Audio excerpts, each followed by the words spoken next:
Hi everyone, कैसे हो आप सभी लोग। आई होप आप लोग अच्छे होंगे। मैं हूं राहुल जयसवाल एंड स्वागत करता हूं आप सभी का एक बार फिर हमारे यूट्यूब चैनल JR ट्यूटोरियल्स में। फ्रेंड्स, आज अगेन आपके सामने मोस्ट इंपॉर्टेंट ज्योग्राफी का लेक्चर वीडियो लेकर आ गया दोस्तों, जिसमें आज के इस लेक्चर में हम लोग पढ़ने वाले हैं 9th स्टैंडर्ड के लिए ज्योग्राफी सब्जेक्ट का एक और न्यू चैप्टर आपके लिए शुरुआत करने जा रहे हैं दोस्तों, जिसका नाम है चैप्टर नंबर 2, एंडोजेनेटिक मूवमेंट्स। बहुत ही इंटरेस्टिंग चैप्टर है यार, बहुत ही ज्यादा इंटरेस्टिंग। और आपको एक और चीज बता दूं कि ये जो एंडोजेनेटिक मूवमेंट जो चैप्टर है, आज इसका हम पहला लेक्चर पढ़ने वाले हैं।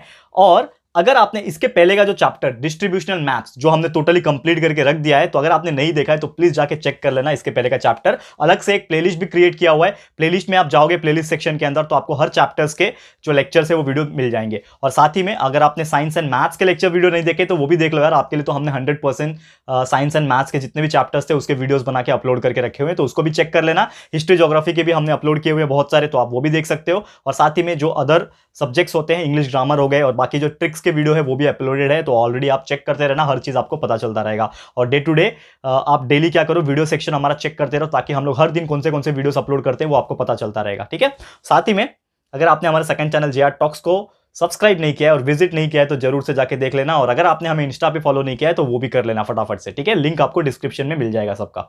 ठीक है, तो चलिए शुरुआत करते हैं आज के इस चैप्टर की, जिसका नाम है एंडोजेनेटिक मूवमेंट। देखो, ये जो चैप्टर है ना, बेसिकली हम बात करेंगे एंडोजेनेटिक मूवमेंट्स के बारे में। तो सबसे पहले चैप्टर का जो नाम है उसको हम फ्रेम करने की कोशिश करते हैं, उसको समझने की कोशिश करते हैं। Endogenetic, what do you mean by endogenetic? यानी अंदर का मूवमेंट। अब किसका अंदर का मूवमेंट है? ऑब्वियसली हम अर्थ के बारे में पढ़ रहे हैं, पृथ्वी के बारे में पढ़ रहे हैं। तो ये चैप्टर में बेसिकली अगर हम बात करूं, अगर हम सोचेंगे तो यार ऐसे बहुत सारे मूवमेंट्स जो होते हैं ना वो हमारे अर्थ के ऊपर होते रहते हैं। बहुत सारे मूवमेंट्स अलग अलग तरीके से हमारे अर्थ के ऊपर मूवमेंट होते हैं। तो उसमें जो रोल होता है वो नेचुरल डिजास्टर्स के रूप में वो क्रिएट होता है। जैसे कि अगर जो भी मूवमेंट होता है तो मूवमेंट की वजह से नेचुरल डिजास्टर आ सकता है। तो ऐसे बहुत सारे नेचुरल कैलामिटीज होते रहते हैं हमारे पृथ्वी के ऊपर। जैसे कि अगर मैं बात करूं, कभी भूकंप आ गया, अर्थक्वेक जिसको बोलते हैं, कभी सुनामी आ गया, कभी फ्लड आ गया, बाढ़ आ गया, कभी फमाइन आ गया, कभी साइक्लोन आ गया, स्टॉर्म आ गया, हरिकेन आ गया। There are so many other disasters that they are occurring in frequent times, like होते रहते हैं वो। आपने नोटिस भी किया होगा, अभी अभी एक साइक्लोन भी आके गया था हमारे महाराष्ट्र के अंदर, याद होगा आपको। ठीक है ना, कमेंट करके बताना मुझे कि कौन सा साइक्लोन था। मैं चाहता हूं कि आप लोग करंट अफेयर्स भी थोड़ा नॉलेज रखा करो, यानी क्या क्या हो रहा है ना वो भी नॉलेज रखा करो। और आपको अगर जरूरत पड़ेगी ना तो आपके लिए मैं करंट अफेयर्स का वो सीरीज भी शुरुआत कर दूंगा कि हर दिन आपको एक न्यूज जैसा दूंगा कि बेसिकली हमारे लिए जो इंपॉर्टेंट खबर होती है वो क्या क्या है। तो उसको करंट अफेयर्स बोलते हैं। ठीक है, डे टू डे लाइफ की एक्टिविटीज। तो अगर आपको चाहिए तो हम लोग एक वो सीरीज भी शुरुआत कर सकते हैं, सुबह के टाइम पे या फिर शाम के टाइम के या फिर रात के टाइम पे, आप लोग जैसा डिमांड करोगे उस हिसाब से। तो जरूर से कॉमेंट करके बता देना उस बारे में। तो यहाँ पे जो हम लोग बोल रहे थे, कभी कभी एक्सट्रीम रेनफॉल हो जाता है, तो there are so many natural calamities which are occurring, and उनके पीछे कहीं ना कहीं नेचुरल डिजास्टर्स जो भी होते हैं ना, उसके पीछे कहीं ना कहीं ये जो एंडोजेनेटिक मूवमेंट्स होते हैं ना, इनका बहुत बड़ा हाथ होता है। ठीक है, अब वो कैसे हाथ होता है यहाँ पे हम डिस्कस करेंगे। लेकिन जैसे कि अगर मैं एग्जांपल के तौर पे बात करूं, अर्थक्वेक या फिर इवोल्यूशन, या फिर उसको एक सही नाम दूं तो वॉल्केनिक इरप्शन बोलते हैं। ठीक है ना, यहाँ पे मैं लिख देता हूं आपके लिए, क्या बोल रहा मैंने, कि जो मेनली जो होता है हमारा अर्थक्वेक, ठीक है ना, अर्थक्वेक अगर होता है, what do you mean by earthquake? भूकंप आना, अर्थक्वेक हो गया। दूसरा एक और चीज मैंने नाम लिया यहाँ पे, क्या नाम बोला? Volcanic eruption. वॉल्केनिक इरप्शन यानी ज्वालामुखी का फटना, ये तो आपने नाम सुना ही होगा। ज्वालामुखी फटता है, लावा बाहर आता है फट के पहाड़ों से। ठीक है, आपने देखा होगा। तो ये जो चीज है ना, अर्थक्वेक या फिर वॉल्केनिक इरप्शन, ये एग्जैक्टली कैसा होता है? इनके पीछे जो सबसे बड़ा हाथ होता है वो एंडोजेनेटिक मूवमेंट का होता है। और वो एंडोजेनेटिक मूवमेंट बेसिकली क्या होते हैं? जमीन के अंदर होते हैं। यानी पृथ्वी का जो सतह है, जो लेयर है, पृथ्वी का जो सरफेस है, उनके अंदर कुछ हलचल हो रही है यार, कुछ तो मूवमेंट हो रहा है, तभी तो ये चीज हो रहा है। तो वो मूवमेंट क्या होता है, कैसे होता है, ये सब चीज हम लोग आगे डिस्कस करेंगे। लेकिन एक और चीज यहां पे मैं आपको बता दूं कि एक एग्जांपल के तौर पे आपके सिलेबस में मेंशन किया हुआ है कि नेपाल जो कंट्री है उसमें एक बार अर्थक्वेक आया था, बड़ी खतरनाक भूकंप आई थी वहां पे, जो कि था यहां पे बहुत पावरफुल अर्थक्वेक आया था। और नियरली 1500 आदमी लोग, 1500 इंसान वहां पे क्या हो गए थे? मर गए थे। किसकी वजह से? भूकंप की वजह से। मैं किसकी बात कर रहा हूं? अर्थक्वेक एक बार नेपाल में आया था। वैसे तो हर जगह आता रहता है और बहुत सारी कंट्रीज है ऐसे, खास करके जापान एक ऐसी कंट्री जहां पे भूकंप बहुत ज्यादा आते हैं। और भूकंप आते हैं तो सुनामी भी आता है यार। ये तो बेचारा इतना बदनसीब कंट्री है कि यार, एक तो अमेरिका ने उसको परेशान किया था, सेकंड वर्ल्ड वॉर के टाइम 2 एटम बम फोड़ दिए थे हिरोशिमा एंड नागासाकी में, उससे तो परेशान है ही अलग से। वो तो चलो रिकवर कर लिया उन्होंने, फिर यार वो अपने ना भूकंप और जो सुनामी जो है ना उससे परेशान रहता है। क्योंकि क्या होता है कि कभी भी जब भूकंप 9 पॉइंट जो रिक्टर स्केल, आपको पता है कि भूकंप हम किससे नापते हैं? रिक्टर स्केल से नापते हैं, और ये आपने 8 में पढ़ा ही होगा ऑलरेडी। तो रिचर स्केल होता है, उसमें जो 8 होता है ना, 8 पॉइंट फ्रीक्वेंसी जो होती है, 8 के ऊपर 9 के ऊपर जब भूकंप आता है मतलब समझ जाओ कि बहुत खतरनाक भूकंप आया। तो जब भूकंप आता है तो जो पानी है, क्योंकि जापान एक ऐसा कंट्री है जिसके आसपास क्या है, पूरा का पूरा समुद्र से घिरा हुआ है चारों साइड से, तो जब भी भूकंप आएगा तो यार पानी के जो नीचे का जमीन है वो भी हिल जाएगा, जिसकी वजह से वेव्स जो है, सिस्मिक वेव्स जिसको बोलते हैं, वो क्रिएट हो जाएंगी, लहरें बहुत ऊंची ऊंची क्रिएट हो जाएगी, तो सुनामी आने का चांसेस होता है। तो इसीलिए वो एक ऐसा कंट्री है जिसमें जब भूकंप जोर से आता है तो उन लोगों को एक स्ट्रिक्ट अलर्ट जारी कर दिया जाता है, वार्निंग जारी कर दिया जाता है कि हो सकता है आपके इसमें सुनामी भी आ जाए, तो आप तैयार रहो, अलर्ट रहो। तो ये होता है। लेकिन हम अभी जापान के बारे में ज्यादा बात नहीं करेंगे, ऑलरेडी मैंने बहुत सारी चीज बता दी आपको जापान के बारे में। लेकिन हम बात करें नेपाल में, क्योंकि सिलेबस में ये मेंशन है। तो नेपाल की अगर हम बात करें तो एक ऐसा भूकंप आया था जो कि 1500 आदमी लोग को नुकसान पहुंचाया था, यानी कि 1500 जो इंसान थे, ह्यूमन बींग्स थे, वो डाई हो गए थे, जिसकी वजह से मर गए थे, ठीक है ना। और ये जो चीज हुआ था लगभग बहुत ज्यादा इंपैक्ट क्रिएट किया था, और ये जो था इसका जो रिचर स्केल में जो मैग्नीट्यूड था वो था दोस्तों 7.9 का, ठीक है। मैंने बताया ना रिचर स्केल में जो मैग्नीट्यूड जो लेवल आता है, तो 7.9 मतलब ये जापान वगैरह के कंपैरिजन में तो कम ही है देखा जाए तो। हमारे नेपाल में अगर आता है, फॉर एग्जांपल हमारा नहीं है, जो भी है नेपाल, ठीक है, अदर कंट्री जो है 7.9 में अगर आता है तो मतलब इट इज ठीक है, मतलब बहुत ज्यादा तो नहीं बोलूंगा, लेकिन देखा जाए तो हमारे हिसाब से तो बहुत ज्यादा है, लेकिन जापान के हिसाब से बहुत ज्यादा नहीं है। क्यों मैं जापान को कंपैरिजन कर रहा हूं, क्योंकि वही एक ऐसा कंट्री है जिसमें बहुत ज्यादा होते हैं, ठीक है। मैं बात कर रहा हूं अर्थक्वेक की, वोल्केनिक इरप्शन की बात नहीं कर रहा हूं, ठीक है।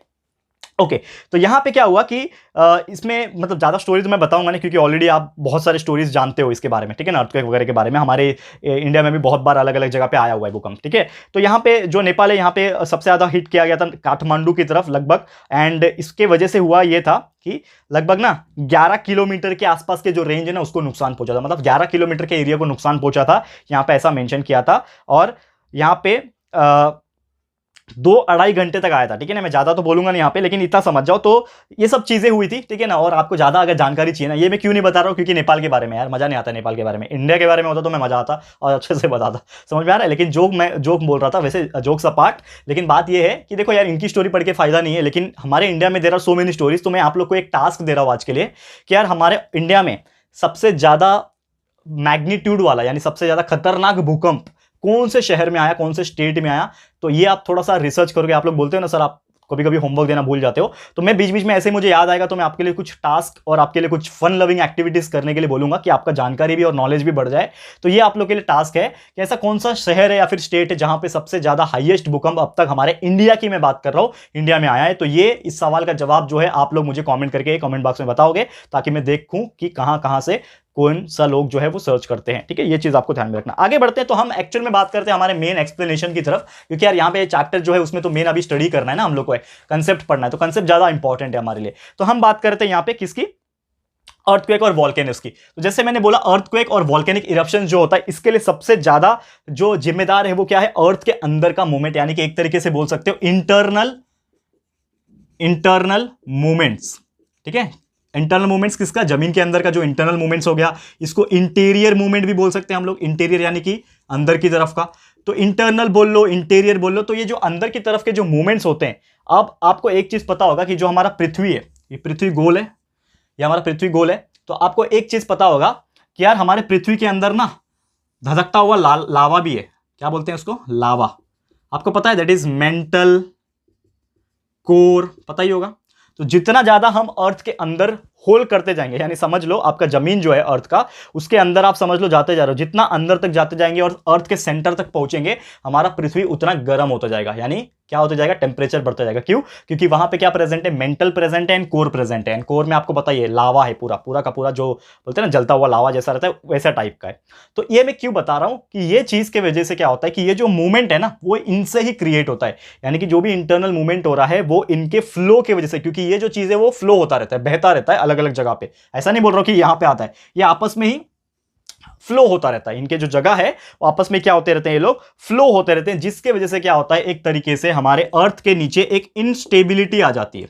ये हमेशा नहीं होता है, कभी कभी होता है, लेकिन क्या हो जाती है, एक इनस्टेबिलिटी आ जाती है। And because of that instability उसमें मूवमेंट्स क्रिएट हो जाता है, या फिर एक सडन शॉक्स क्रिएट होते हैं। शॉक मतलब एक झटका बोल सकते हो आप, झटका जो है वो क्रिएट होता है, जिसके वजह से वो झटका जब महसूस होता है तो उसके ऊपर एक बिल्डिंग अगर खड़ी हुई है तो उसको भी झटका महसूस होगा।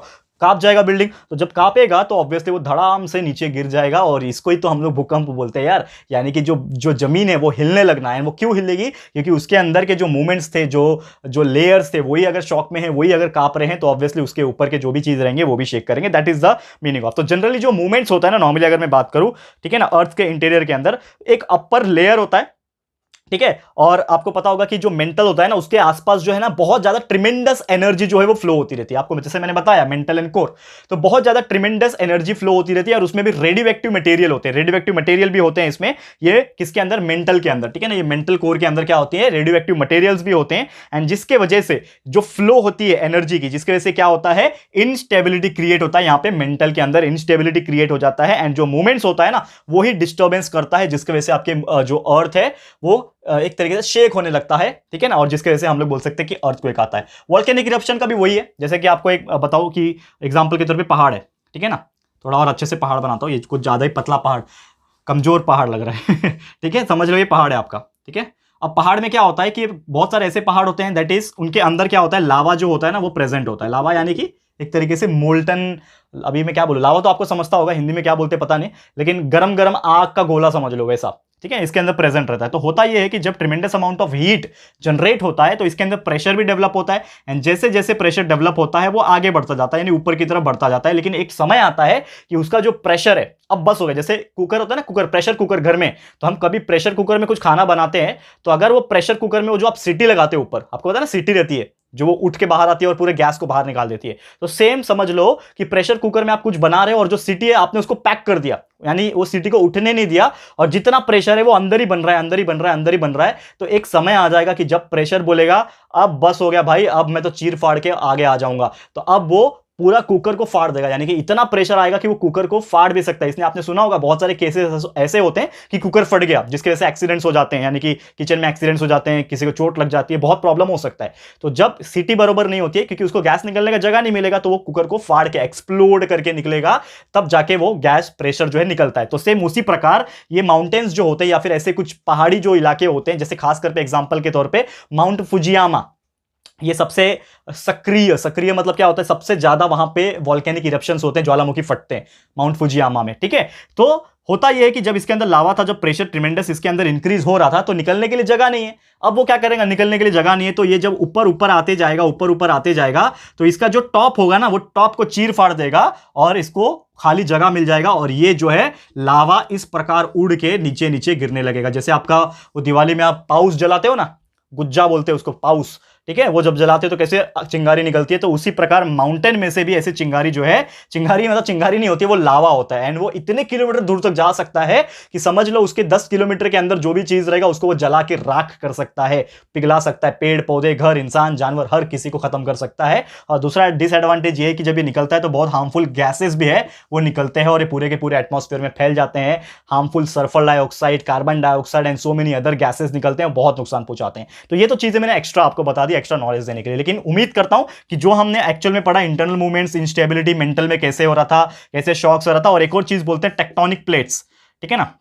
आपने ये चीज तो सुना होगा कि अर्थक्वेक का जो सबसे मेन कारण होता है वो होता है टेक्टोनिक प्लेट्स। हमारे जो पृथ्वी होते हैं, हमारे जो मेंटल के ऊपर जो सतह है, जो लेयर्स है हमारी जमीन की, वो एक के ऊपर एक ऐसा लेयर बाय लेयर है। तो ऐसे लेयर बाय लेयर कभी कभी क्या होते हैं, आपस में सरक जाते हैं, यानी कि जो प्लेट्स है ना, बहुत सारे प्लेट्स, टेक्टोनिक प्लेट्स है उसको बोलते हैं हम लोग साइंटिफिक लैंग्वेज में। टेक्टोनिक प्लेट जो है वो कभी कभी एडजस्ट जब होती है, क्योंकि हमारे पृथ्वी रोटेट भी होती है, तो थोड़ा बहुत फर्क पड़ेगा, और अंदर जो इंटरनल मूवमेंट हो रहा था, जो ट्रिमेंडस एनर्जी फ्लो हो रहा था मेंटल के अंदर, तो उसके वजह से भी डिस्टर्बेंस जब होती है तो वो धीरे धीरे सरक जाता है। एंड जब वो सरकता है तो कभी कभी बहुत ज्यादा सरकेगा, तो ऑब्वियसली क्या करेगा, वो डिस्टर्बेंस कर देगा, एंड डिस्टर्बेंस कर देगा तो ऊपर के जो जमीन होगी वो भी हिल जाएगी, और उसके ऊपर जो भी चीज आपका बना हुआ है, चाहे वो पेड़ पौधे लगे हो, चाहे वो बिल्डिंग बना हो, चाहे वो ब्रिज बना हो, कुछ भी चीज बना हो, वो ऑब्वियसली शेक होने के कारण टूट के गिर जाएगा। और यही फिनोमिनन, यही फंडे को हम लोग क्या बोलते हैं यार, अर्थक्वेक तो बोलते हैं। क्लियर है दोस्तों? तो उम्मीद करता हूं कि ये चीज आपको समझ में आ गया होगा, ठीक है। अब जो हम बात करते हैं मूवमेंट्स की, जो मूवमेंट्स होते हैं अलग अलग टाइप के क्या हो रहे हैं, इंटरनल मूवमेंट्स हो रहे हैं, ये जो मूवमेंट्स हो रहे हैं इनका भी एक छोटा सा क्लासिफिकेशन है। तो ये जाते जाते हम लोग देख लेते हैं कि जो मूवमेंट्स होता है it is classified on the basis of their velocity, direction and the landforms, यानी कि स्पीड के हिसाब से उसकी वेलोसिटी कितनी है उसके हिसाब से, डायरेक्शन के हिसाब से, और दूसरा उसका जमीन लैंडफॉर्म्स जो है उसके हिसाब से। 3 टाइप का क्लासिफिकेशन है, उसको फटाफट से देख लेते हैं, फिर हमारा आज का लेक्चर को मैं स्टॉप करूंगा। बहुत बड़ा आज का लेक्चर नहीं लेना चाहता क्योंकि हमारा ये नया चैप्टर का पहला ही लेक्चर है, तो बहुत ज्यादा डिटेल में नहीं जाऊंगा, ठीक है। तो जो बेसिक चीजें हैं वो खाली बता रहा हूं आपको, और कॉन्सेप्चुअल नॉलेज आपको मैं देने की कोशिश कर रहा हूं। तो उम्मीद करता हूं कि यार ये चीज आपको बहुत ही अच्छे से समझ में आ रहा होगा, ठीक है दोस्तों। अब चलते हैं हमारे जो टॉपिक है, जैसे मैंने बोला क्लासिफिकेशन हमें पढ़ना है, ठीक है ना। मूवमेंट्स जो है उसके क्लासिफिकेशन के बारे में थोड़ा सा हम लोग जानकारी लेते हैं, ठीक है। क्या बोला मैंने यहाँ पे, that is classification of internal movements. जो हम इंटरनल मूवमेंट्स पढ़ने वाले हैं उसका क्लासिफिकेशन कैसा है, क्लासिफिकेशन ऑफ इंटरनल मूवमेंट्स,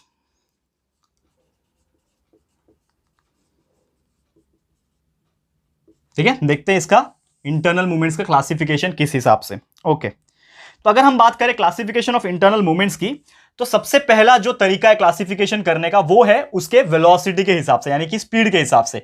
तो स्पीड के हिसाब से या फिर वेलोसिटी के हिसाब से मैं क्लासिफिकेशन इसको करने की कोशिश करूं तो वो क्लासिफाई हो जाएगा सबसे पहले स्लो मूवमेंट के हिसाब से। यानी कि हो सकता है जो अंदर की जो मूवमेंट्स हो रहे हैं, जो जमीन के जो मूवमेंट्स हो रहे हैं दोस्तों, हो सकता है वो स्लो हो रहे होंगे, ठीक है ना। ऐसा जरूरी नहीं है ना कि एकदम फास्ट फास्ट हो रहे हैं। तो सोचो यार, जमीन के अंदर के लेयर एकदम फास्ट फास्ट हिलेंगे तो हमारा क्या होगा, हमारा ऐसे ऐसे हिलेगी पृथ्वी, ऐसे ऐसे पृथ्वी हिलेगी तो क्या हो जाएगा, 2 सेकंड के अंदर ही पूरी दुनिया खत्म। सब अर्थक्वेक के अंदर, जमीन के नीचे दफन, बिल्डिंग से ऊपर गिरेगी, पेड़ गिरेगा, क्या क्या गिरेगा। तो समझ जाओ ऐसा इतना फास्ट मूवमेंट नहीं होता, उसको स्लो मूवमेंट बोलते हैं। तो सबसे पहले यहां पे क्या होगा, स्लो मूवमेंट, ये चीज आपको ध्यान में रखना है। तो स्लो मूवमेंट हो गया। फिर वैसे ही अगर हम बात करें, और ये स्लो मूवमेंट हमेशा होता रहता है, क्यों, क्योंकि हमारी पृथ्वी बहुत स्लो घूमती भी है। पता चलता है कि हमको नहीं पता चलता है। उसी प्रकार हमारे जमीन के अंदर जो इंटरनल मूवमेंट्स हो रहे हैं वो स्लो मूवमेंट्स भी हमेशा कंटिन्यूअसली होते रहते हैं, ठीक है। ये चीज आपको ध्यान में रखना है। और इसी की वजह से बहुत सारे पहाड़ और कॉन्टिनेंट्स जो बने, हमारा इंडिया चिपक गया, हिमालय पर्वत बन गया, ये सब चीज स्लो इंटरनल मूवमेंट्स का ही तो कमाल है ना यार। हमारा इंडिया पहले कहीं और था, करोड़ों साल पहले,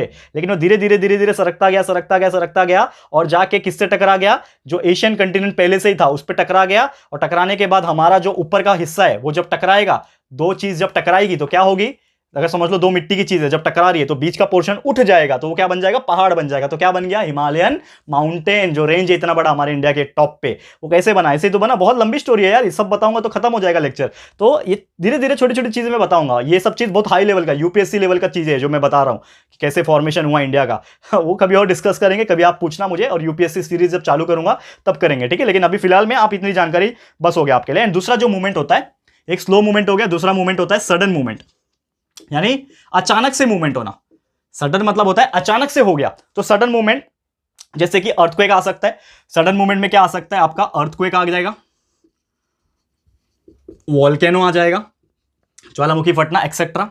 वैसे जो मूवमेंट होते हैं वो अचानक से होते हैं, इसके लिए उसको बोलते हैं सडन मूवमेंट। ये आपको समझ गया। तो स्पीड के हिसाब से जो मूवमेंट हो रहे हैं, स्लो मूवमेंट और सडन मूवमेंट, समझ में आ गया। सेकंड मूवमेंट अगर मैं बात करूं, दूसरा टाइप का जो मूवमेंट होता है वो उसके डायरेक्शन के हिसाब से हो सकता है, यानी कि जो मूवमेंट हो रहा है उसका डायरेक्शन क्या है। तो इसमें भी 2 टाइप के मूवमेंट है। एक होता है हॉरिजॉन्टल मूवमेंट, यानी कि इस तरीके का मूवमेंट। हॉरिजॉन्टल मतलब ऐसा मूवमेंट हो रहा है, हॉरिजॉन्टल मतलब यही होता है ना। तो हॉरिजॉन्टल मूवमेंट पहला, यानी कि स्ट्रेट में हो जाएगा, हॉरिजॉन्टल में हो जाएगा। तो हॉरिजॉन्टल मूवमेंट, जैसे कि आपने देखा होगा इंटरनल मूवमेंट जो होते हैं वो ज्यादातर क्या होते हैं, हॉरिजॉन्टल मूवमेंट्स ही होते हैं, ठीक है ना। अब दूसरा जो है वो हो सकता है ऊपर या फिर नीचे, क्योंकि एक तो मैंने बता दिया हॉरिजॉन्टल इस प्रकार होगा, या तो लेफ्ट की तरफ होगा या तो राइट की तरफ होगा। लेकिन यहां पे जो दूसरा मूवमेंट की मैं बात कर रहा हूं वो अपवर्ड भी हो सकता है, यानी ऊपर की तरफ मूवमेंट होता है वो दिखाई दे रहा है, या फिर वो डाउनवर्ड भी हो सकता है, अपवर्ड या फिर डाउनवर्ड मूवमेंट, ठीक है, अपवर्ड या फिर डाउनवर्ड मूवमेंट। तो ये डायरेक्शन के हिसाब से हो गया। तो ये था हमारा दूसरा टाइप का मूवमेंट। एंड जो तीसरा टाइप का जो मूवमेंट है हमारे लिए वो है दोस्तों लैंड फॉर्म। क्या है, लैंड फॉर्म का मूवमेंट। क्या है, लैंड फॉर्म का मूवमेंट।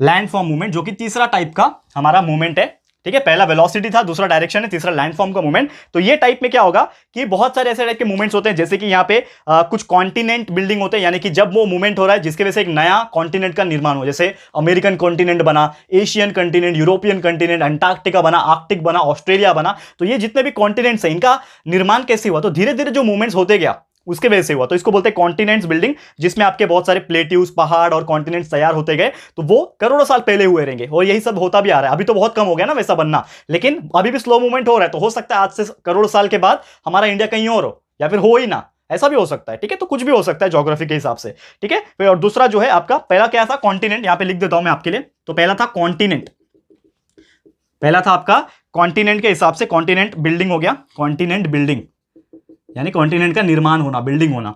एंड दूसरा जो आपका लैंडफॉर्म मूवमेंट में आ जाएगा वो है दोस्तों माउंटेन बिल्डिंग, यानी कि पहाड़ों का फॉर्मेशन हो। जैसे मैंने अभी हिमालयन का बताया ना आपको कि हमारा जो इंडिया जब जाके किससे टकराया, एशिया में जो चाइना तिब्बत वगैरह पहले से ही था, वो जब टकराया तब जाके हिमालयन पर्वत का निर्माण हो गया, यानी माउंटेन का निर्माण हो गया। तो वो टाइप का जो मूवमेंट होगा वो ये होगा, लैंडफॉर्म मूवमेंट में आ जाएगा, यानी कि पूरी की पूरी जमीन हिलती है। ठीक है ना, धीरे धीरे धीरे धीरे सरकती जाती है, तो वो हमारा लैंडफॉर्म मूवमेंट था। क्लियर है? तो उम्मीद करता हूं कि ये चीज आपको समझ में आ गया होगा। तो बस यही था दोस्तों हमारा आज का लेक्चर वीडियो, जिसमें हमने आपको बहुत सारी चीजें बताई, स्टार्टिंग फ्रॉम क्या होता है एंडोजेनेटिक मूवमेंट, क्या क्या चीजें आ जाती है उसके अंदर, क्या क्या टाइप के होते हैं, जैसे अर्थक्वेक एंड वोल्केनोज मैंने बताया कैसे होता है, क्यों होता है वो भी बता दिया, साथ में क्या क्या इंटरनल मूवमेंट्स के क्लासिफिकेशन है, ये हर चीज डिस्कस कर दिया। तो बस दोस्तों आज के लिए लेक्चर हमारा इतना ही था। पहला लेक्चर था, इंट्रोडक्शन वाला लेक्चर था, लेकिन बहुत सारी चीजें ऑलरेडी हमने बता दी है। तो जल्द आपके लिए लेकर आ जाऊंगा अगला लेक्चर, यानी लेक्चर नंबर 2, जिसमें हम इसके आगे के पार्ट यानी एंडोजेनेटिक मूवमेंट्स में अब कौन कौन से आते हैं उसको थोड़ा डिटेल में हम डिस्कस करेंगे हमारे अगले लेक्चर में। तो बस आज के लिए इतना ही। ये वीडियो आपको कैसा लगा है दोस्तों, प्लीज हमें कमेंट करके बताइएगा, अपनी राय और सजेशन जरूर से दीजिएगा दोस्तों। अगर वीडियो पसंद आया है, अच्छा लगा है दोस्तों, तो प्लीज वीडियो को लाइक कीजिएगा, शेयर जरूर से कर देना, अपने सारे फ्रेंड्स एंड रिलेटिव्स को फटाफट से शेयर कर देना। एंड दोस्तों अगर आपने हमारे इस चैनल को अभी तक सब्सक्राइब नहीं किया है तो फटाफट से हमारे इस चैनल को फटाफट से सब्सक्राइब कर देना, और साथ में एक बेल आइकन होता है उसको भी प्रेस कर देना, ताकि फ्यूचर में कोई भी वीडियोस को अगर हम अपलोड करते हैं तो आप लोग को नोटिफिकेशन मिलती रहेगी। ठीक है फ्रेंड्स, तो मिलते हैं हमारे अगले वीडियो में। ये वीडियो देखने के लिए thank you and good bye.